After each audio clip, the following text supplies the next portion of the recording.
अस्सलामुअलैकुम सामीन, 20 ज़िलक़ाइदा है, 21 जून है। सोशल इंडिया न्यूज़ में आपका खैर मक़दम है। ख़बर का उन्वान है, क्या महाराष्ट्र सरकार ख़तरे में है?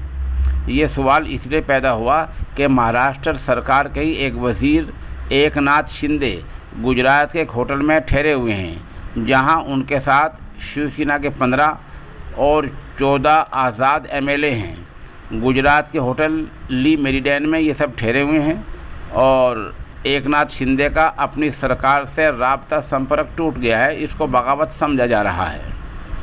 इस हंगामे के दौरान शरद पवार मीडिया के सामने आए और कहा कि सरकार को कोई ख़तरा नहीं है। गुजरात पुलिस ने सूरत के इस होटल के बाहर सिक्योरिटी बढ़ा दी है।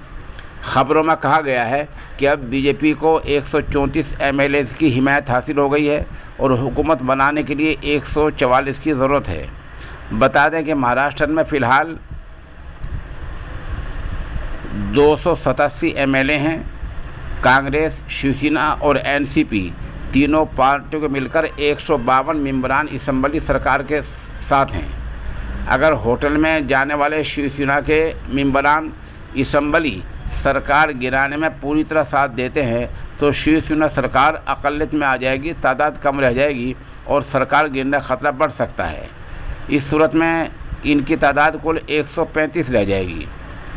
ये सूरत हाल होती है और ये जो बाकी मेंबरान असम्बली हैं ये सारे सरकार गिराने में साथ देते हैं तो इनको असम्बली से दल बदलू कानून के तहत इस्तीफ़ा देना होगा और फिर ज़िमनी चुनाव लड़ना होगा। यही वो खदशा है और यही वो शुबा है जिसकी वजह से लग रहा है कि सरकार जा भी सकती है, सरकार नहीं भी जा सकती है। बहरहाल मुंबई में यानी महाराष्ट्र में बीजेपी और शिवसेना का शहमात का खेल जारी है।